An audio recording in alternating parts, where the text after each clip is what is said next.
So if you're like me, and if you are, God help you, it's really not a pleasant thing. But if you are like me, and you're on the interweb the other day, like I was, and you're tipping away like this, you're going tippity, tippity, tippity, tippity, flop. So you're saying to yourself, well, do I drive or do I fluid? Like, which one do I do here? But then as you're making that decision, you're over on the Titan site, because that's what you do. This is what Cananophiles do with their free time, because they're like, well, let's go check in and see what's going on over at Titan. And then you see this. That's right. The trade paperback number 3 for Titan Comics Conan the Barbarian is coming out on November the 19th. And you see that, and you go, I'm not gonna lie, I've been waiting to make this video for a while. Kriega! Bundle. Welcome back to the channel, everybody. Welcome to the library. I'm coming to you from here today because, well, this one is one I've been waiting to do for months now. I have been dying to talk about story arc number 3. But what I wanted to do is I wanted to wait. Okay, let's wait until the actual trade paperback's all put together. So for those of you who don't want to go out and buy the comics, you can buy the trade paperbacks. So I'm going to do this for you. I'm going to do you a solid on this one. You Cananophiles out there who haven't read story arc number 3 yet, I'm doing you a solid. I'm going to do this video in 2 segments. The first part's going to be up here at the beginning. This is going to be a spoiler-free part. This is where I'm just going to talk in broad brushstrokes. Here's the characters that are involved in story arc number 3, and here's why I think you probably should go buy this. Given the fact that I'm pretty cranked and I want to talk about this story, I think, I'm already going to tell you, you need to go and buy this. But let's just let that play out like it normally does. Then, and this is where we're going to throw in the chapters here. For those of you who have read this, we're going to have a long discussion at the end of this bad boy. We got to talk about this story. This is the story arc that I've been waiting for years. And I've even got proof that I've been waiting for this for years. I'll share that with you then. All right. So that's how we're going to do this, okay? Part 1, spoiler-free. Just here's the people involved and, general brushstrokes. You probably want to go, and here's why. Part 2, that's going to be the meat and potato part. So for those of you who don't want the spoiler, don't watch the second part. Okay, all right. Enough wasting time. Let's get into the spoiler-free part. Should you go buy this, and what happens in this story? Hi, see, I caught you there. You expected that the whole camera was going to be turned around, because that's what we normally do at this segment of our videos. And I'd be standing in front of the map on the wall, which is over there, by the way. And I'd be going, well, it started here, and then moved to here, and then we went to there. But I can't do that in this video because I don't have a map for the Thurian Age. Let that sink in for a second. Yeah, I said the Thurian Age. So, for those of you who don't know the Thurian Age, let's just spend some time talking through that, because this is a really important aspect of this story arc. I cannot actually stress enough how important that particular aspect of this is in this story arc without actually giving away the story arc. Yeah, this is going to be a delicate balancing act. Okay, so the Thurian Age, for those of you who don't know, is the time of King Kull. We'll just allegorically call it that. It was a bunch of other things at the same time, but in Robert E. Howard's universe, in the Howard-verse that he created, that's when this was. Kull set himself up as the ruler of Valusia. He'd come from Atlantis. Atlantis was an island nation that was in decline, and it was really a loosely based series of, city-states and countries that were ruled by a variety of parties, and Kull, just like King Conan, thousands of years later, was going through constant trials and tribulations and dealing with being a king and dealing with being a barbarian that's risen to the throne. A variety of issues there. Many people call Kull the progenitor of the idea that then went on to create Conan. But there are several essays out there, one of which I'm quite fond of, which is actually included in the Robert E. Howard collection of Kull stories, which really does show that Kull wasn't quite the progenitor in the way that most people think. But that's a can of worms for another day. The Thurian Age, though, is a time period that's somewhat debated really throughout the writing history of Robert E. Howard. During Robert E. Howard's writing career, he changed what the delta in time was between the Thurian Age and the Hyborian Age. And the only reason that happened was because, the ideas were evolving in his mind as he was writing. The writing happened over a period of time, and as he was going, he was like, maybe we'll just add an extra 0 there. So in this particular interpretation of the Thurian Age, it is 80,000 years before the birth of Conan. Let that sink in for a second. 80,000 years. 80,000 years is a long time. Like, we're talking about a time period that's adequate enough for the human race probably dwindle down to around 20,000. and then expand out into the millions again, all in that same time period. And for those of you who know archaeology, you may know what I just referenced there. Probably incorrectly, but I think I did it correctly. Anyways, the bottom line is, it was a vast delta prior to Conan's birth. So it's a totally different world. But, and this is where things get really interesting, certain things survived from the Thurian Age all the way through to the Hyborian Age, which really does give you a sense when Conan runs into these characters, things, buildings, places, much later on, where you're like, damn, that is old. So really, this is a major point we need to hit home, and we need to hit it home now. Thurian Age, where the story takes place, way back in the past. This is not the Hyborian Age that you know. The countries that you think you know, nope, not the same ones. Entirely different place. Really gives a sense of antiquity to the story and the actual actions that are taking place. And it also gives you a sense of, whoa, what are the ramifications of these actions? And do these have ramifications now that are going to carry forward all the way to Hyborian Age later on? And that's a major question, and it is actually a massive question that comes up within the story arc, but we are not going to get into that here. There you go. That's your when and where this takes place. 80,000 years. 80,000 years. Damn. All right, let's get into the characters here now. As you may or may not be able to see, I threw you off the first time there because I said we got to talk about where the story is and how and when it takes place, but I didn't turn the... But here we are with the camera turned. It's later in the day. That's what happened. Literally, as of me recording this segment here, time has passed. In fact, when you go back and see the wrap-up, the conclusion of this spoiler-free component, I'm going to be going backwards in time. This just mind-blowing how this all works. I went back and looked at my footage from this afternoon, and I realized that when my neighbors went outside and did the leaf blower 5000 dance, where they basically took 3 or 4 leaf blowers and then danced around in a circle, waving it over their head, revving it up as fast as they could, that really effed up the audio. So we decided we're going to re-record this one. That's why we're here. It's actually nighttime. I never record at night because lighting's effed up. I don't know how you YouTuber guys do this. Like, how do you do interior lighting? It's lost on me. As it is right now, I think I got about 6 lights going on here just to make the lighting look this way, which I already think is effed up, but never mind that now.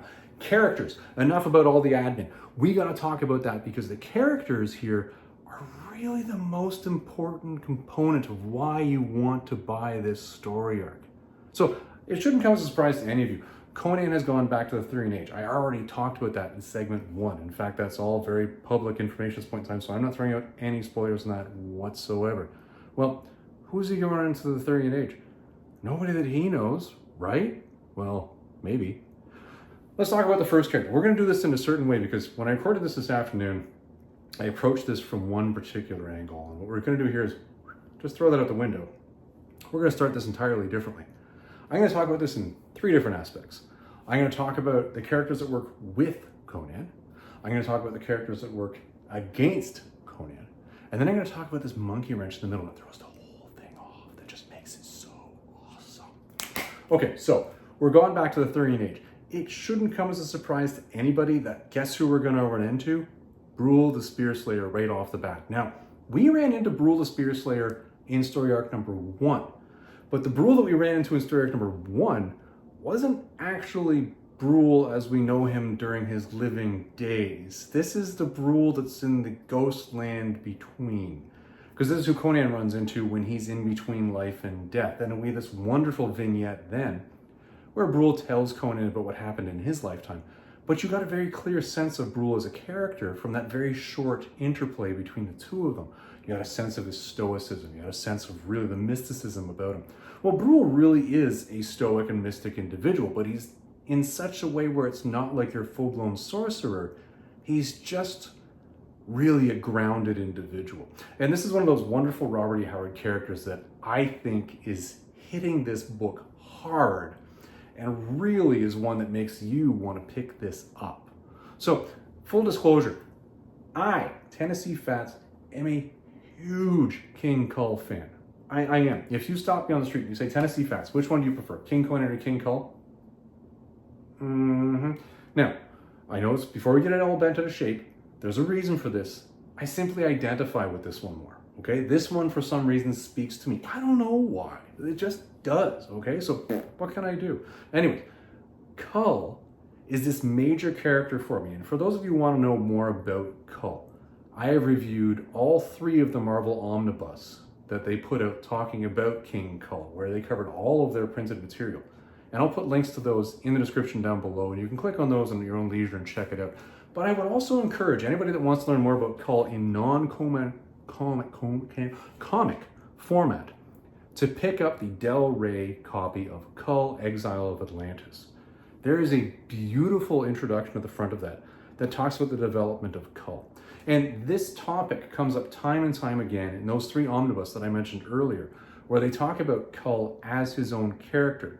Not necessarily some derivative version of Conan. If anything, it's actually the other way around. But I'm literally jumping the shark on this one, so we're not going to go any further down that road. I am a huge Kull fan. If you want to know more, watch those videos. If you want to ever see me talk about the Kull Exile of Atlantis, I guess we'll call it essay that was at the front of that book, and some of the things I learned from the omnibus, let me know. I tell you, I have no problem ever talking about Kull. I will talk about that guy all day long, every day if I have the opportunity. But I will say this, if you want to get those Cole's notes of that, just watch those 3 videos. I talked a lot about the differences between those 2 and the wonderful things that were discussed in those essays in those videos. Kull also shows up in this part of the story arc. Now, I think we all saw this coming. Story arc number 1, I'm going to throw out a bit of a spoiler right now. If you haven't read story arc number 1, skip. If you have read story arc number 1, give it a second for those people to skip. You've already been told that Conan is the direct descendant of Kull. Yeah, that was one of those things that came out in story arc number 1 where if you were a Conanophile and a Kull fan, you're like, brain exploded and you went absolutely ball to the wall nuts. It was insane. It was, and it was huge and I loved it and I'm so happy I know that. It really just puts everything into perspective. It really does. It's just one of those things. You just sit back and go, yes, life is good. This is one of those good things. Kull and Brule are here. They are strong characters, and you will get a lot of exposure to them in this story, particularly Brule.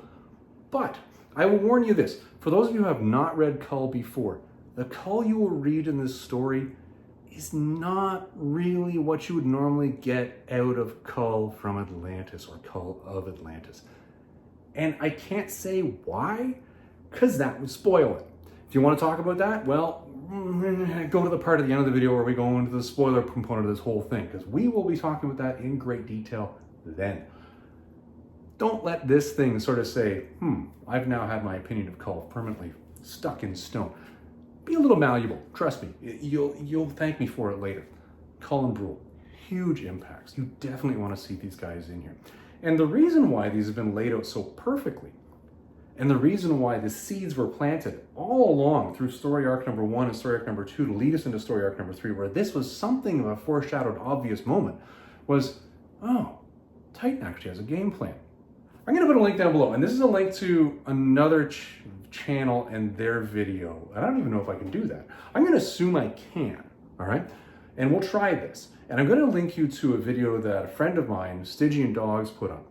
And in that video, he recorded Jim Zub talking at the Conan forum or panel at Fan Expo Canada in 2024, this year, where Jim talked about the idea of how he went to Titan with a plan. This wasn't just some, okay, we're just going to take a whole bunch of stories, stuff them in a shotgun, shoot them in a wall, and then piece them together line by line. If they make sense, what do you do? That, by the way, is not also the Marvel method. Many of you might think I'm alluding to that, but I'm not. But he came up with a plan. And because of that, he was able to do what you call the Robert E. Howard beautiful act of throwing in threads in the stories. We've talked about this a lot on this channel, how Robert E. Howard puts in these wonderful threads in the stories that you just want to pull at. You want to grab that and say, get over here. What is that thing coming up out of the well in this story? Or who is this Black Colossus guy? Why was he such a big deal? Trust me, you want to know. He does a wonderful job of hooking you. Jim Zub is doing exactly that. It's drawing you in with these seeds, these threads, these little nuances to the subplot and the subtext that make you go, oh, which is why if you've read story arc number 1, story arc number 2, you were completely ready for a Brule story now. Very important characters. you really want to get some explosions, especially because I suspect they're going to become more as we get forward into this whole Black Stone thing. No spoilers, I'm not talking about that right now. Who's the nemesis for Conan in this story? This really is a Conan versus somebody story, and that somebody is right over here. No, I'm not kidding, they're not over here, but they're referenced in this particular movie. First Conan the Barbarian movie, the Conan the Barbarian movie that had Arnold Schwarzenegger that everybody loves. Who was the bad guy in that? It was Thulsa Doom. Now, there's a reason why a lot of people to this day still sort of argue and say, well, actually, technically, that was a Kull movie that just happened to change the name to Conan. You can go back and forth on this. I'm not gonna. The bottom line is Thulsa Doom was in that movie, but the problem with that portrayal of Thulsa Doom, don't get me wrong, Jamie Earl Jones did a fantastic job, is Thulsa Doom's power levels about here. You know, he can ensorcel people by looking in their eyes. He can sort of mesmerize them. He can, you know, get all these people to, you know, hang around in caves and eat other human beings, all that sort of stuff. This is just ensorceling. You, my child, come to me, that whole thing. No, the riddle of steel, flesh is stronger, boy. All of that about that character, still at a power level of about here. And he can turn into a snake, which makes some people actually wonder if he's one of the sons of Set, as opposed to actually Thulsa Doom and just incorrectly named in that movie. In this book, in this arc, you will have the character of Thulsa Doom explained to you. You will finally have the answer to what Marvel dropped seeds on for basically 30 years of who is Thulsa Doom. Nobody's ever actually done the job of just saying, what's the whole story? Who is this guy? Like, they've done the whole book of Thothamon, they've done all that stuff, but who's Thulsa Doom? Nobody knows. So these guys did it. And they didn't just do it a little bit, they did it a lot. And when you see who Thulsa Doom is plugged into, oh my, Lovecraftian level horror like you would not believe. So where I'm saying this Conan character portrayal is about a power level here, the one that you run into in this book, I can't put my hand through the roof. It's up there somewhere. It's all the way up there. That's the power level we're talking about here. And that's the person and that force of nature that Conan finds himself up against in this without even knowing he's up against him. In fact, he doesn't even know he's up against him. It's this wonderful thing that comes to this beautiful culmination at the end of it. And how does it all come together? Because of a wonderful little monkey wrench stuck right in the middle of this thing by the name of Yag Kosha. Now, sink in. Yag Kosha. You know who this is. For you Robert E. Howard fans out there, you know exactly who this is. That's the guy. No, that downplays it actually. That's the entity that lives in the Tower of the Elephant. That's him. So, remember earlier when I said this happens 80,000 years before Conan's born? Let that sink in because that is going to give you a sense of scope. Oh my God, Yag Kosha, who can see all time up until the point of his death, knows exactly who Conan is. Conan has already killed him, knows exactly who he is, and the two of them run into it, and it's almost like a bro fest. We're like, you, and they're like, and they have a chat, and they talk. This is a wonderful thing, and he has a chance to thank him for what he did for him by freeing him from the Tower of the Elephant and getting his revenge. And he's over here saying, why the hell am I here? And he's like, well, actually, this is Brule. But you don't know spoilers. But what they do in the story is they make Yag Kosha just that much more mysterious, because why would you give the entire conversation with Conan and Yag Kosha away in issue 1 of the story arc? No. You're just going to do half of it here. The other half, you don't need to know until you get to book 4. And it is epic. When you realize the implications of it, and you realize the implications of actually how Conan ended up here, this is where you get to being that Conan, Kull, Robert E. Howard fan moment of brain exploding, and you just have to sit down for a second and digest what just happened. The characters developed in here and the characters showcased in here are such that you want to pick up this arc if you've picked up none other just to get exposure to the people involved here. It is just and wonderfully done. Okay, let's talk about the art piece here. Now, we're going to talk about this here because we're going to pretend that this is necessary. Well, mostly because I just want to show you guys the art. But we're going to pretend this is necessary because we're going to pretend there are people out there walking around on the streets that are saying, Tennessee Fats, I don't like Conan the Barbarian. Now, that's just rude. I don't know why you would say that. Or, Tennessee Fats, you know what? I really don't like that King Conan. Now, that is just exceptionally rude. I don't know why you would say that. But let's pretend those people are out there and they would say to you or I, Tennessee Fats, why would I buy this book? Well, I'll tell you why. It's because of the art. The art in here is stunning. Now, I've already talked enough about Roberto Del Toro. I have said how this art style married to this genre is just be all and end all, some of the best I've seen in a long time. I am a big fan of how this is being presented. I really enjoy this. But some of the panels in here were done in such a way that really left me floored. And I think they would take other people who just appreciate general comic art floored as well. Now, I'm going to put a panel up here. This is a big splash panel. It's 2 pages. And what it covers here is the capital of Kull's kingdom. I'm not going to go into too much details here, but Conan is riding into town, and this is what he sees. Now, many people would look at this and say, well, Tennessee Fats is just a cityscape. And you'll be, yeah, but it's more than a city. Like, look at it. Look at the detail. This is beautiful. The imagination it took to build this is mind-blowing. And what's in here is so stunning in its detail. You're like, whoa. Like, it's, I know a lot of people would say, well, it's got to be some big action sequence. No, look at this cityscape. I don't know who owns this original piece of art, Cityscape, but I hope whoever they are has this on display for a lot of people to see, because this needs to be seen. And you don't just put this piece in here once, because there's a panel later on in the story where, well, things change slightly, and, well, slightly. And you have to recreate the image, but done in showing a different scene. Also beautifully done, but I can't show you that here because I would spoil the story, so we're not going to. But it's not just in the art itself, it's in the layout of the art. Now, there's one panel. I'm going to put this up over here. Okay, this is in issue number 4. Everybody see the white space in that page? The white space in that page is stunning. Now, it's funny because people will say, well, hold on, it's white space. Who cares? No. When an artist actually has the cojones to say, no, I don't need to fill the page to deliver the message. In fact, by actually paring back, I'm giving you more. I'm impressed, suitably impressed. And you should be impressed because you're looking at what's going on here and saying, by leaving all this white around it, they're drawing me directly into what I am seeing that is here. Gene Day did this in Master of Kung Fu way back in the day. In fact, I can remember one panel where it was a splash page, and across the bottom of it, the bottom half of the page, and went right the way across, there was a sound effect. I think it was a boom, or a slam, or something. But the words were done in these giant, fat bubble letters all the way across. And in those bubble letters were actually the panels where he drew the action of the combat, which left the rest of it just as white. Well, it's not white page, it's probably tan now, it's so old, but blank space behind it. That's stunning. And that really shows the artist saying, no, I don't need to fill the page. Look at what I am giving you. Stunning work. And that, I was like, whoa, I looked at that, I was like, whoa.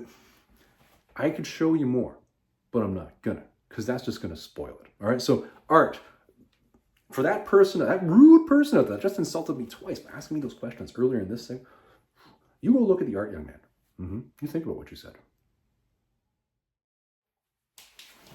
Okay, let's wrap up the spoiler-free part of this now, so we can get into the fun stuff later. Okay, so here's the deal. I already told you guys this takes place in the Thurian Age, and I told you it involves Brule and Kull. Now, those are major Robert E. Howard pieces of IP, and the fact that we're seeing them come into stories now is quite important, and I think is going to be a stepping off point to seeing more of both of these characters going forward. We know the Howard versus real. In fact, those of us who are Robert E. Howard fans have known this is real for a long time. Seeing it now put into comic format in one nice package, yeah, it's a thing. You want to read this just for the jumping off point to say, well, where did that happen with this Kull and Brule character? It's in here. They lead off this story, I believe, leaving it open to walking into the next Kull story. I am very hopeful that we see that, and I think that's why it was written in such a way to take us to where we are. You want the background and you want the characters to understand what happened here, but on top of that, you want this because it's just a beautifully self-contained story. If you enjoyed story arc number 1, and you enjoyed story arc number 2, where you saw seeds drop the entire way along, you want to pick this up so you can finally harvest the flowers that are coming off of what was planted in those first 2 arcs.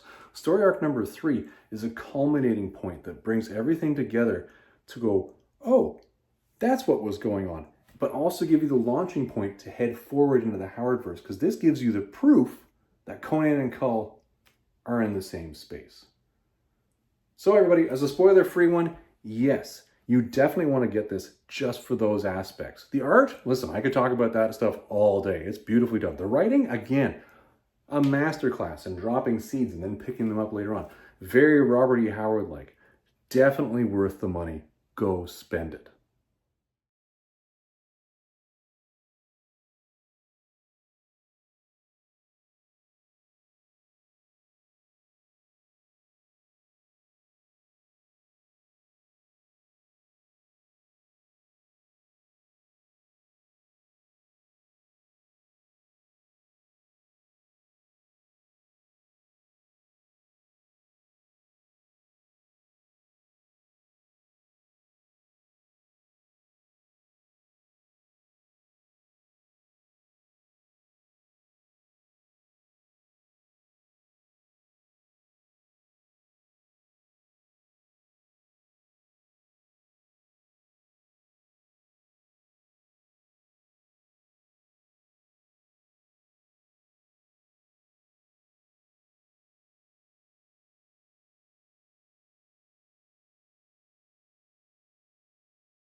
My name is Judge Roughneck. Some of you might know me as Judge 400 Years.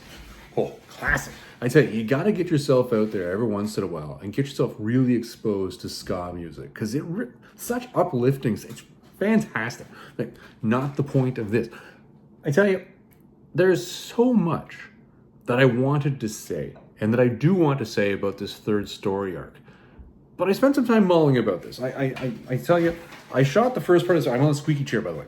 I shot the first part of this video a while back, and I said to myself, okay, now what you got to do, Tennessee Fats, you got to sit down, you got to calm down, and you got to think about what you really want to say about this. Because at the end of the day, here's the deal. I know I said we're going to do the spoilers thing, and we're going to discuss all the cool things that happened to us, and we're going to do that. We are going to do that. But initially I was thinking, there's so much caught in this. We really should go through this page by page. But that's not what we do here. We don't do that. There are more than enough videos out there, I'm sure, where somebody's gone through these things page by page already, and they've said, this is what happened, and this is exactly where you go with this. So if you really want to do that, I would encourage you to go check out one of those videos and really get the read and the walkthrough on these, if that's what you're doing. But this part of the video is for those of you who have already read it. So I thought to myself, why would I do that? Why don't we just discuss the important stuff? So that's what we're going to do today. Now, here's where I'm at on this.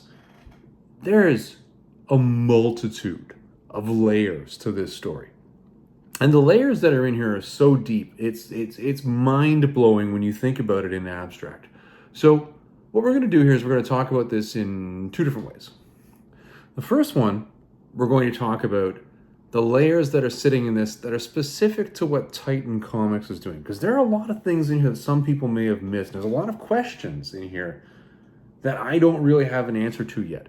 And I thought what we would do today is we'd talk through those, and I'd throw it out there for you guys to see if you had an answer on these things.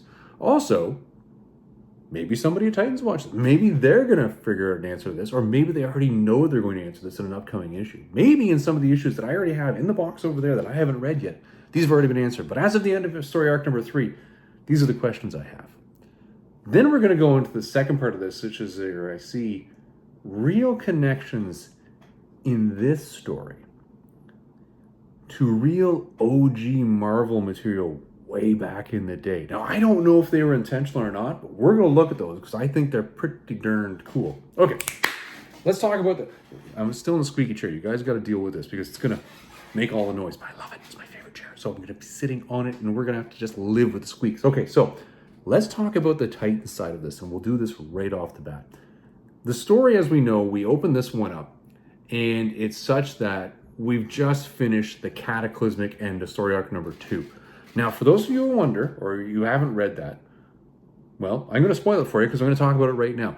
The last panels in there are Conan taking the Pictish blade through sheer force of will and banishing the ghosts that have been really living in him, which are just minions of Thulsa Doom, by ramming the sword through the very spot in his chest. This very spot in his chest. That one right there. Literally, right there. It happened. And that was what led to the kaboom! And that was the end of the story. There was nothing left but dust. At least that's what we had at the end of story arc number 2. Story arc number 3 opens up, and we're actually in the time, contemporaneous to Brule, where he was telling Conan this very story, now reliving it at the time. Ghost Brule, which already met Conan, is actually doing this. What he was talking to him about, which is throwing his spear, which had an enchantment on the blade, to fight the undead into the black stone. And what happens when that hits the black stone? Well, bada boom, and here's the image over here. Conan appears, comes out of this thing right after the explosion, leaving Brule like, okay, that's a bad stone. It led to all these things, and you're coming out of it. That can't be good. Which leads to a serious confusion. But the bottom line is Conan has found his way back 80, not 8,000, 80,000 years prior to his date of birth. This is material. Now, as we all know, and let's just get through the spoiler part of this right now, the story happens that Conan works with Brule. They go back, they run into Kull. Kull is there doing his thing, but Kull isn't really Kull. Kull, and we only find this out later in the story, has sunk into layers of paranoia and depression that have been brought on him through the ensorcelment of Thulsa Doom himself, working behind the scenes, manipulating Kull and making him this dire, evil version, well, not even evil, just paranoid version of himself, where he sees serpent men and shapeshifters all around him. And it's beautiful because in the story you actually have references to the serpent men, and Conan's like, serpent men, shapeshifters, what the hell? And Brule's like, that's a story for later. We'll talk about it later. And if you really want to know, go check out the omnibus reviews that I've already done, because that whole serpent man thing, you don't need to read the omnibus. You can read the actual Kull, the Exile and Land. Read the original version of the story. It's beautiful. And yes, there are serpent men, which kind of takes me to my point I made earlier, whereas Thulsa Doom actually a serpent man in the first Conan movie. Side note, set it aside. So, he's found his way back. He's dealing with Kull. Kull's not doing too good because he's somewhat ensorcelled. And, well, there's a battle. And it's interesting because the battle occurs between Conan and Kull, and this is something that we've all been waiting for years. We know this. Everybody loves it when you get the two powerhouses and they're fighting. It's just a thing that sells books, but it's also something that really sets tone because you have Conan, a future version, or not a future version, but a descendant of Kull directly, fighting Kull. You're like, this could not go well. I mean, if you kill Kull, then you don't exist. Like the whole, Back to the Future time thing just blows your mind slightly because you're wondering, what is going to be the outcome of this? And the whole thing just doesn't happen because Kull gets kabonked on the back of the head by Brule, because Brule saves his life. Correctly so, because Brule is really Kull's rock. He is his foundation to the world, because Kull spends so much time thinking of things beyond the world. Brule's his point where he's his touchstone, where he says, oh, well, come on back to Earth, Kull. With the whole Thuzan Thune story, it was Brule that's like, Kull, come on down, bring it back. And it's this beautiful thing where Kull once again is saved by Brule, which leads to, unfortunately, to imprisoning. The two, by the way, is another individual classic Kull character, again appearing here, imprisoning Brule and Conan for attacking the king. Only when Kull comes out of the mania does he suddenly let these two out and they have a conversation. And at this point in time, he actually has a vision. And this vision is such that it tells him, I need to go back to my village, the village I'm from. And once I'm there, there's going to be a tower and we're going to be able to do this. And spoiler alert, for those of you who haven't noticed, take a look at that. You know what? I'll put the image of the tower up over here. Now, this is a vision image of the tower exploding. Yeah, but you get the idea of the tower. Has anybody taken a look at the tower that you see depicted in a couple of the panels in Savage Sword Conan number 4? Looks awful. Just saying, you know, it does seem awful familiar, doesn't it? And that's kind of a cool thing. Anyways, on the voyage back, all sorts of a myriad of things occur. Conan ends up stooping with an archer, and this is an interesting aspect, which speaks to Conan's development, which isn't really one of those cool things that makes you ask a bunch of questions and talks about the levels, but it does bring you back to just where Conan was at this point in time, and I think this is something we do need to talk about. I'm going to put the panel up over here this time, and in this you see Conan as he's just getting on the ship to head back, or contemplating getting on the ship to head back to Atlantis, where they're going on this quest, following this vision that Kull has had, which has told him he needs to go here. And it's interesting because Conan is, you look at the body language, you look at the imagery, and you're like, he seems somewhat dour. And there's the reference. Conan makes the comment. He's like, you know, or he's thinking to himself, the last time he was getting on a ship, he was with the Queen of the Black Coast on the Tigris. Again, a reference back to Bêlit. And it's this, and as you guys know, I'm crazy about the Queen of the Black Coast story. It's and the death of Bêlit in my mind is the single greatest thing that, or not greatest, most cataclysmic thing that happened to Conan in his entire career, as it's written by Robert E. Howard. And it's this phenomenal thing where you see him brooding about this. But again, that references back to the story arc number 2, where really what snaps him out of that was the memory of Bêlit. It's the memory of Bêlit that actually brought him to the point where he was able to break that curse or the control of the 3 ghosts and stab himself. Or was it? Was it actually Bêlit doing what she said she'd do, which was always come back from the brink of death to help him? And does she always come back from the brink of death to help him because as something that's outside of time, she's no longer bound by time and can see what needs to be done at any point in time for both the short and long-term effect? And this gets to a question I'm going to ask a lot later, but it just leads you to, ooh, that's a seed. That's a thread we're just going to put down there. We're going to leave that one alone. Anyways, Conan makes his way along, and you know he's hurting because guess what? He ends up stooping this archer that's interested in him, and literally during, well, I think it's right after, the act is just in the process of telling her, well, you know, it's you're fantastic and everything, but you know, I'm kind of spoken for. I'm in love with Bêlit. In the middle of having that, literally harshly laying that down at the moment, and you're like, damn, that is cold. But it shows the level of suffering he was going through. And at this point in time, they're beset upon by ghoul pirates, which window down their numbers. They make their way to Atlantis and find that the city or the spire that was supposed to be there that Kull saw actually wasn't there, and there's a hole in the ground, the exact opposite of a spire.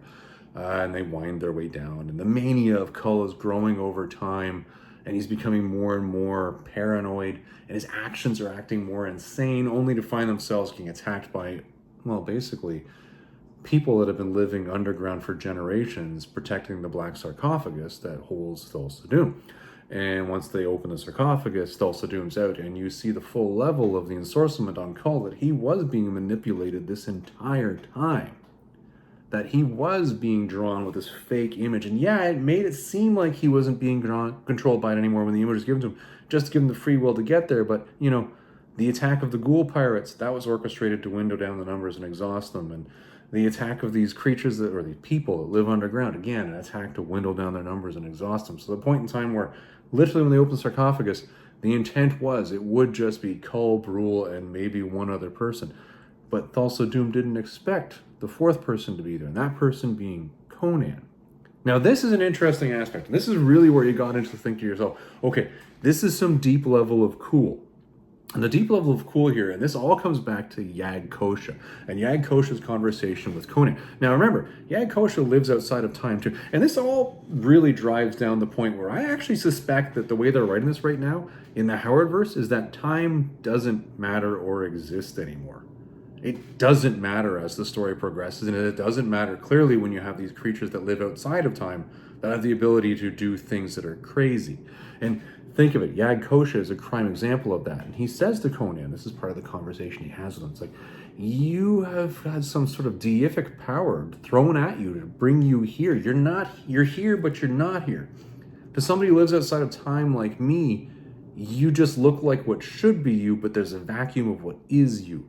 So I don't really see you, I just see the space around you. And I can only see that and see you because I am bound to you in time. And that binding is what makes him visible. And he makes the comment, Yag Kosha makes the comment. And this is really where you get to the whole point of the binding. Because when they get to the battle at the end of this, where Conan is battling Thulsa Doom can't see him. Because Thulsa Doom lives outside of time as well. But for some reason, there's no binding between the two. But let's think about this. In story arc number 1, Conan crushed that skull to stop Thulsa Doom's horde. And that tower collapsed.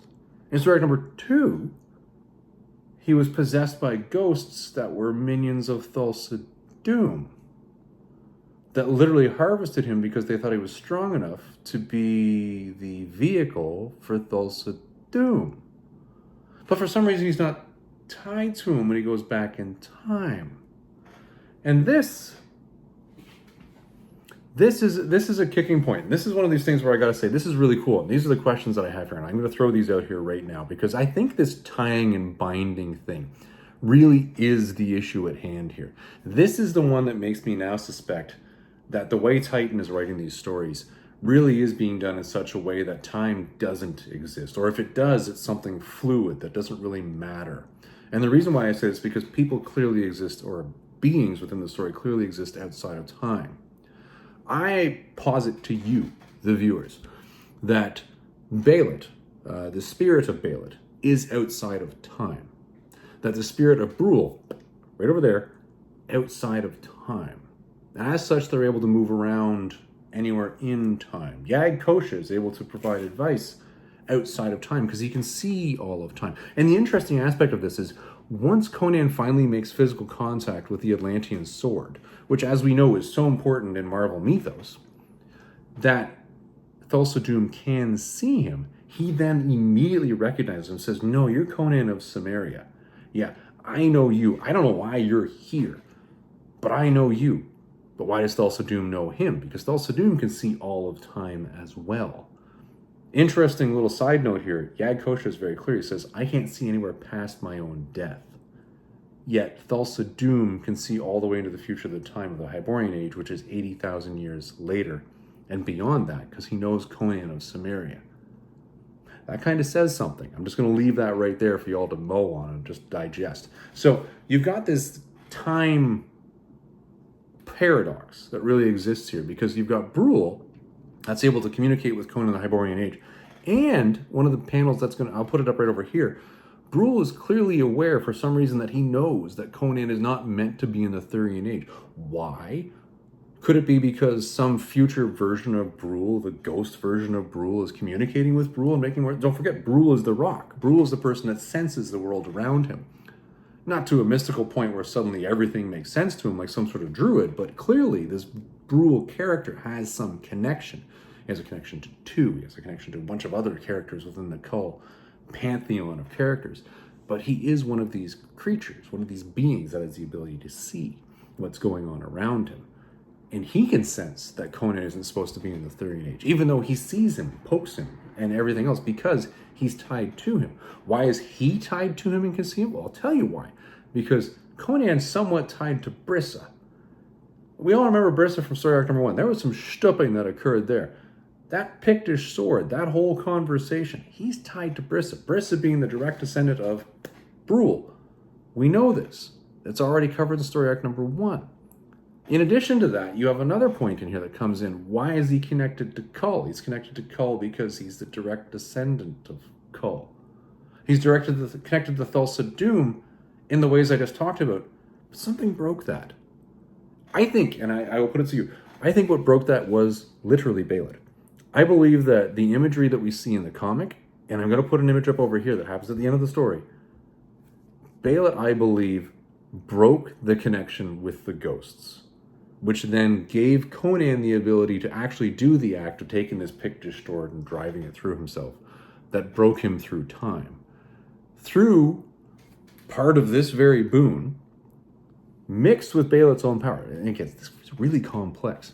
But I believe there's some kernel of truth to this. I believe that Bêlit somehow did this, which is why when Conan went back, because Bêlit as a ghost would know this, because she lives outside of time now. Conan could not be seen by Thulsa Doom, which allowed him to do so much damage and weaken Thulsa Doom early in the battle because, well, he couldn't see him. It was like attacking a blind guy, just whack, whack, whack. Like, I can't see you. It's fairly simplistic. Of course, there was some magic and ensorcelment, and even when the magic and ensorcelment hit him at full power, it still didn't quite do the job because he was in time and out of time at the same time. Wow, that's a lot of time in one sentence. But that's what he was. And it's really this fascinating positive, what actually is happening here. These are the layers I'm talking about. Like, you had that first layer that was set up back in story arc number 1, but it wasn't just one layer that was set up there, it was 2 layers that were set up there. Then you've got the Bêlit arc, which happens in the second part. Layers sitting within that, which layered directly on top of the original Robert E. Howard work, which goes back all the way to the Queen of the Black Coast story. And then you have it come back to this. So at the point where he actually is thrown out of time, when everything is solved, literally when his existence is no longer at risk because Thulsa Doom is going to end the start of his very family line with Kull, he's drawn back to the present, where he drops the very Pictish sword, which is no longer run through his chest, which was, by the way, destroyed by the Atlantean sword all the way back 80,000 years ago. Somehow it still exists in the future, and walks away. It's fascinating the layers that Titan put in this, and they're only on story arc number 3. Now, with them going into the Black Stone story that's going forward, with the Brissa part of that I see happening now, which I'm particularly fascinated by, and with that Blackstone spire that we see in another one of the stories, it's a fascinating thing of how they're going to continue to draw these nuggets of time together. Again, I'm going to argue that time probably doesn't exist in the Howardverse. Well, it exists, but maybe not in the way that you and I get it. Anyway, there's the Titan part of this and what I thought was pretty cool with that. Okay, we got to get into some Marvel discussion now. This is where we're going to go really, really obscure. This is where I'm probably going to lose most of you, because this part, I acknowledge I'm probably stretching it, but these are the things that popped to me when I was reading through it, and a lot of this has to do with artistic panels, okay? Now, I'm going to say this right now. I am very much of the opinion, and I believe it's rightly so, otherwise I wouldn't be of this opinion, that the guys at Titan actually know what Marvel wrote about back then. It's an amazing thing. It's like they know what came before, probably because they worked, but set that aside. The bottom line is they get it, but they don't get it to a point where it's just, okay, we get it and we've moved on. They get it and they're actually drawing into it and really leaning into that. And here's what I mean by this. So there are 3 points in this story alone that jumped at me and made me went, ooh, I think they, okay, so here's the first thing. I'm going to show you guys a panel. Now, this one, again, we're doing this in the spoiler part, and I didn't put this at the beginning of this part of this video because, well, it would be spoiling. This is an image of Kull when he's down in the catacombs under his homeland village. I'll put it up over here. And he's walking up to this giant door, this giant wall of a door that's got carvings all over it. And he still does have a whole bunch of his guard there with him. And they're looking at it, and everybody, and the dialogue is very clear that his guard are really put off at this. But Kull walks right up to it and puts his hand on it, starts running his fingers over the carvings that are within it. Now, this, okay, it's Kull putting his hand on a door. You know, he wasn't Sorcel at the time. Maybe that was what was driving to him. But this really, it harkened, okay, for me, this completely drew me back to Creatures on the Loose number 10. The first comic appearance of Kull ever in comics. Fascinating, because you've got in that, the story of, I believe, what is called the Skull of Silence, where Kull goes up to a door and there's his trooper with him and they're saying, Kull, don't touch that door. That door is ensorcelled and it's got all those bad things. And Kull's like, I'm the king. I can do whatever I want. This is a stupid door. Screw you. And he decides to push it open. But in that, you have a panel again where Kull walks up to the door, puts his hand on it. And this panel here that I'll show it again, is over here. You've got Kull standing there with his hand on this door, knowing there's bad behind it. His troop behind him saying, this is not a good idea. And him would have pushed it right open if he was given the opportunity. Skull of Silence story, exact same thing. Troop behind him, he's on his way back. Door is there. They know it's bad news. They're telling him, no, I'm the king. Break this lock. We're opening it up and in we go. Great story. And I would encourage anybody who wants to read that, go find it, because it actually is a pretty cool story. It's very ethereal, but again, a really cool sword and sorcery story with a lot of sorcery and a little less sword. But a cool Kull story to begin with. And I see Marvel in this Titan image. Okay, that's one. Two, second thing here that just sort of made me go, huh. This panel over here. So Conan has been brought back in time. He's run into Brule. Brule is with him and he's trapped him because he doesn't really trust him yet. They've tied him up and of course, who are they going to be attacked by? Why not a lion? Of course, a hungry lion decides to attack the camp. Conan manages to get his ropes undone and manages to turn around and attack the lion and fight it barehanded. And in this, Brule is sitting in the background, kind of just preparing to jump into the battle because he's just become aware of what's going on. And he sees the lion totem. Now, bear in mind, classic Kull mythology. This is all going back to Kull here for a second. Every time Kull was doing something, he would summon his tiger totem because he was raised by tigers in Atlantis. And he would summon the tiger totem, which would give him strength. And Brule had seen the tiger totem. But here's Amra. Yes, Amra. You're talking about Conan with the lion totem, which is something that's referenced constantly with Marvel, with Amra, with the lion totem, and as it goes along. And this was actually fascinating. When I found this panel, and when I saw that, it floored me because I went, wait a minute, wait. I read this in a Savage Sword once. What was it? Kull is actually aware and saw somebody with a lion totem. Somebody in the Therian Age knows about this. Who is it again? Now, this one's a real stretch because I initially thought that this was Kull and Brule that found this carving. I'll show the image up over here. This is Savage Sword of Conan. I think it's number 124. It took me a long time to find this in the omnibus because I was trying to remember where the heck did this happen. I just remembered it was black and white. And in this, Kull is in exile. He's in Atlantis and he's there, but he was with Ronaldo or Daldo or what? I think Ronaldo was the guy's name who was the bard. And the two of them, or was it a soldier? It doesn't really matter. It wasn't Brule. That's the bottom line. And he's saying there's this whole story, and a story panel is put out in front of both Kull and this, I think it is a soldier now that I think about it. And it's the story of him being an outcast and becoming a king and fighting to become a king, and how again he's an outcast and he has to fight to come his way back, to come back, and he later becomes a king with it. And they show the lion totem in the background. And it's funny because Kull sort of laughs it off. I think not at that point in the story, but later on he's like, well, I obviously knew that wasn't me because I have a tiger totem. That's a lion totem. And it's fascinating because you've got that totem making the appearance once again. Amra the lion and the lion totem, which was referenced in this very Savage Sword of Conan magazine years ago. And here you've got it referenced in this title right now. Amazingly enough, also chronologically after the time of Conan being on the Tigris where he was Amra. It's mind blown. So again, another one for me that just made me go, ooh, that was good. Now this last one I'm going to throw up here, I'm going to put it up over on this side.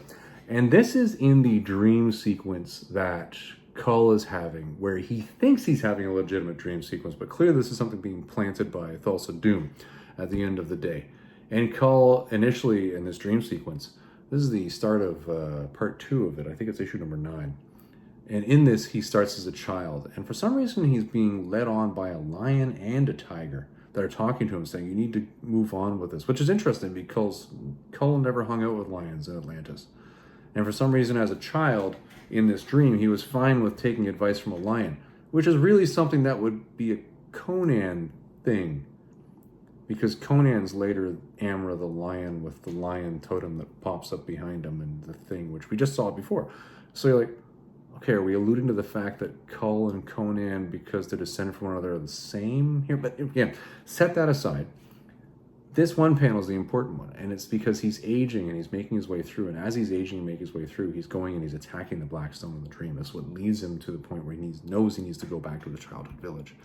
But in this panel, this is all mirrors of Thuzin Thun, which is fascinating because even the mirrors look the same way that they were adapted in the Kull magazines when they were put out back in the day. And you know what, I'm not going to show that, but well, no, I will show that. I'll put that up over here, where this is the story of Thuzin Thun. This is Kull moving through that. All these mirrors in the background really are a direct throwdown to what we're seeing here in the Titan book, which is just amazing. Again, you saw all these layers that I referenced earlier, and I'm sure some of them I'm probably stretching on, but they're the things I'm really hooked onto right now, and I'm going to watch for in upcoming issues. And anybody at Titan, if you feel like sending me an email and saying, hey, Tennessee, stop spoiling our crap, because you might be right, feel free down below. I won't bother telling anybody it's a spoil. It's okay. It's okay. But that's really cool. But now I'm seeing all this nod to the OG Marvel stuff. That is just super cool. Okay, let's get back here and wrap this bad boy up. Now, I gotta tell you, this whole thing where I was going on with a whole bunch of tangents that I thought I saw within the story, I found just fascinating to do. And really, it amused me, mostly because I'm pretty sure I'm slightly crazy on a lot of these Conan topics. But this, I thought, was a lot of fun. And I thought it was a lot of fun because I know over at Titan, when they're writing these stories, they're putting layers in intentionally. And if I'm uncovering them while I'm reading it, I just find that much more entertaining when I'm reading it. It really makes for a much more engrossing read, which I thoroughly enjoy. Now, I hope that as a result of this, we now are of the opinion, as a comic buying public, that we want to see more Arthurian Age content. Are we all in agreement on that? I hope we're all in agreement on this. I know the Kull we saw here was somewhat diminished in capacity because of the whole ensorcelment, but, you know, we'll give him a mulligan. He's got to get back home now. There's going to be a whole story of him coming back, well, home being his kingdom, coming back to his kingdom now out of Atlantis. And how does he get there? What happens? He's mortally wounded. Well, not mortally wounded. He's wounded. How is he going to get back? And Brule, of course, standing beside him, you've bled more than this. You'll be fine. It was very interesting how they ended that off. And I am hopeful that we are now going to start seeing Kull on a regular basis coming out of Titan Comics. Now, I will say this part right here and right now. I believe Titan got the memo. There's been a hope for Kull for a while. There has. There's been a hope for the Howardverse for a while. There has. And really, they're doing it. We're seeing it here. We're seeing it in the Battle of the Blackstone, which is going to be ongoing right now, at least as of me recording this. And I'm hopeful that with that, we get to see more of the Robert E. Howard characters moving around, and that this whole concept that time is really this amorphous thing within the Howardverse, I hope they delve into that some more. I'm really seeing this as just this weird thing, which kind of even draws back to the last time we saw Conan and Kull together, which was in this Ravagers Out of Time graphic novel, which I've already done a review for. I'll put a link for that down in the description down below. And in that one, you had Gonar the Pict being this party that was operating outside of time in two places. It was just a fascinating story. And here we've got it happening again. I personally have been hoping for a Kull versus Conan or a Kull meeting Conan story for, well, a while. And remember how way back at the beginning of this video, I said, I've got documented proof that I've been waiting for this for a while? Well, I have. Because I did something about this. Anybody remember this series back here? This is the whole 2022 King Conan series that was the last huzzah coming out of Marvel. Now, this series legitimately got itself in a little bit of hot water because, well, I'm not even going to go down that road. It got itself in some hot water, had some recalled issues. But, the overall story itself was actually quite good and quite interesting and really showed character development with Khan. That was just one of those things where, whoa, that was well done there. And the fact that, King Conan was, well, never mind. If you want to watch my review of that video, I'll put a link to that down there. But wow, we could have a lot of links down in that description. But go ahead and watch that one as well. I actually thought that was quite funny, at least that aspect of it. And you'll see it when you watch the video. Anyways, in that series, when that was coming out, I wrote a letter. It's not every day I write a letter, but I wrote a letter. I wrote a letter in, and it actually got published, and it's right here. This was published in the last issue of King Conan, number 6, that very issue that I just showed you. And in that, what was I asking for? When are Kull and Conan going to meet up? That's what I'm asking for. Now, unfortunately, it just never happened then. It really didn't. Unfortunately, because, well, rights moved around and it just couldn't happen. But now everything's in the right place. Everything's in the same spot. So it's one of these things where you just say, you know, it's interesting that every once in a while you ask the universe for something. And years later, even when you were least expecting it, it actually happens. I'm sure this had absolutely nothing to do with me, and this is entirely business, and there's a reason why this is happening. But I have to say, Titan, thank you very much for getting my original letter to Marvel and taking the opportunity to build it in here. That's what I'm going to convince myself has happened here, to make myself feel better. Yes, it's encouraging. I do feel better. Yes, indeed. Well, everybody, I hope you enjoyed that video. This was our one for this week, and this is going to be the first video that's going to be posted, actually putting me back into a regular schedule again. Coming out of the hiatus, because I think I finished the majority of the stuff I needed to read, which is fascinating because it took me so bloody long. Wow. Well, there you go. Everybody, hope you enjoyed this one. We'll see you in the next video.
Yes, all right, it is Easter egg time. For those of you who have stuck around to this point in the video, you know what we do here.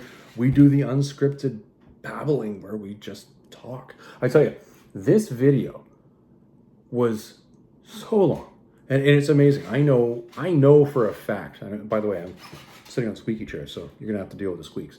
I know for a fact that this video is going to lose clicks on impressions right off the bat, because people are gonna see the amount of time on this video. They're gonna say, I am not clicking on something that long. I get that. I totally get that. But you know what? That's just part of the features that come with the videos. You gotta be able to sit through it. And you know, there was a lot to say. There really was. You know, the non-spoiler part, that was what it was. We had to get through that for those people who haven't read it. But really the part of this one that I enjoyed the most was being able to talk through all the components for those of you who have read that story and really chat through what was just, I couldn't hold it anymore. We had to get those thoughts out. So I'm glad we had that all done. But the point of this one, as we know in these Easter eggs, what we do is we don't talk about what we talked about in there that much. We talk about all sorts of other things, and we do it in a completely unscripted manner. And I thought what we would do today is we would talk about, well, I've decided to cut bait. And I don't mean this in such a way that I've decided, and it's nothing to do with Robert E. Howard. Everybody just pump the brakes. It's not, okay, we're done making videos and Robert E. Howard is done for me and all that. No, no, no. As you can clearly see, we're into the Robert E. Howard stuff. That's not going anywhere. But I'm cutting bait on some other things. I tell you guys, one of the things that's happened over the last couple of years is, well, I've been reading a bunch of things, and I've thoroughly enjoyed going to comic shows, and I've thoroughly enjoyed really honing down the Tennessee Fats collection to something that was a little bit more manageable. And it was something that I could get access to readily, and I could get access to the books I wanted. But now we've got this point where it's becoming overwhelming again. A Tennessee Fats collection is growing, or has grown, rather quickly.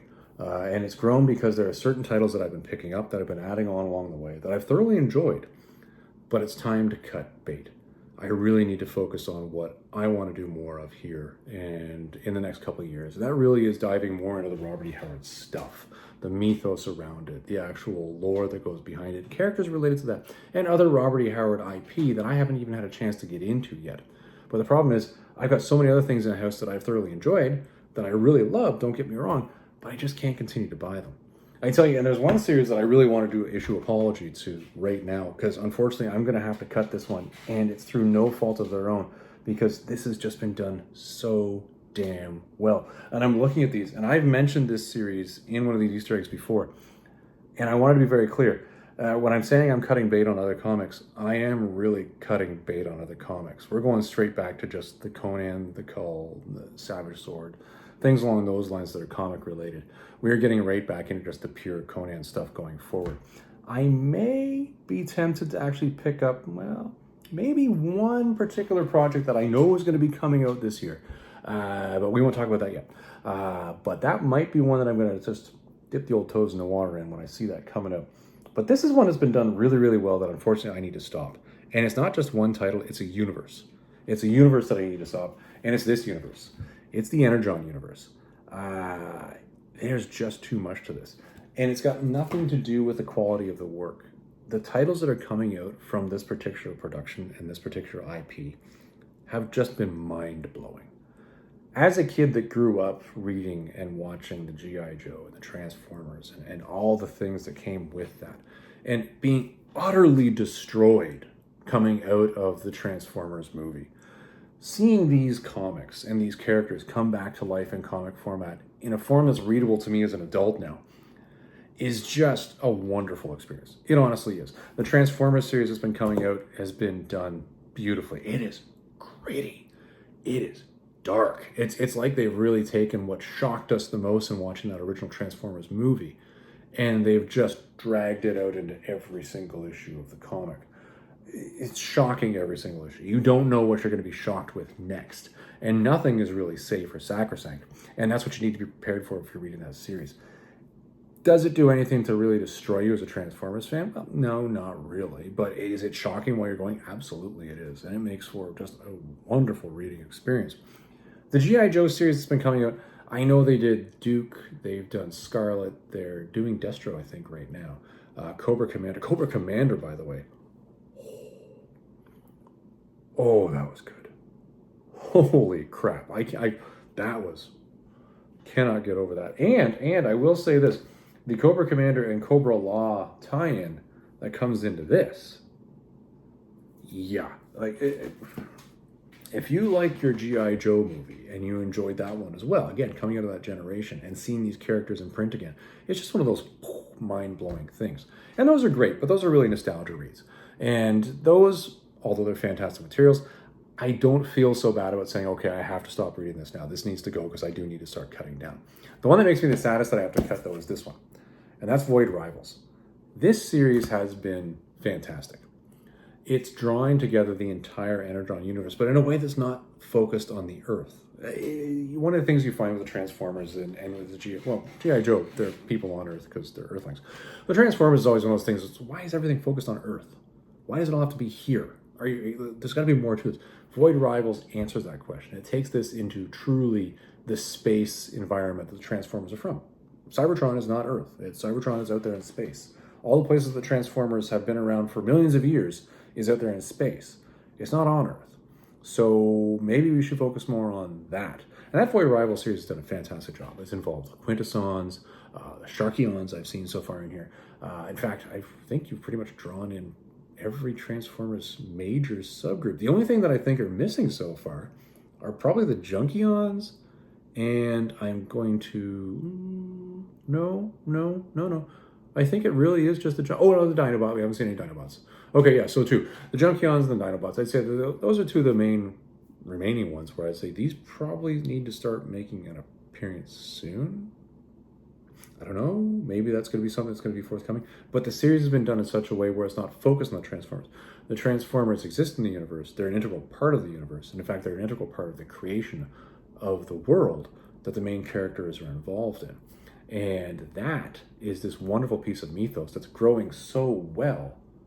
That's the one I'm saddest that I'm putting down.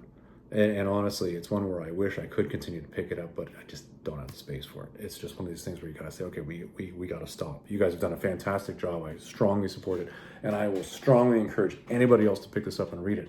But for me, this is one where I just gotta say, I'm focusing in another direction. I gotta go that way. It's just one of those things. It's one of those sad things that comes with aging. It really is, where you've got to say, no, we don't have the space for that. We need to stop it. No, Tennessee Fast, you don't have space for a jet ski. No, Tennessee Fast, you can't afford the extra Jeep. No, it's also not going to fit in the ground. There are things you need to stop. And this is one of those things where I do need to stop. It's sad. But hopefully, at some point in time in the future, maybe I'll be able to jump back into these things. But I will say this. If I do jump back into these things, I'm definitely going to be doing it in trade paperback or omnibus format because the stories are so good, I'm having a really hard time justifying in my own head waiting 1 month between every story when I'm left on bated breath at the last page of the preceding one. It's a sign of great writing, but it's also a sign of me being way too impatient to wait that long. I'd rather just, okay, let's just omnibus our way through this. Let's just get through it. Oh, there you go. When to fish and when to cut bait.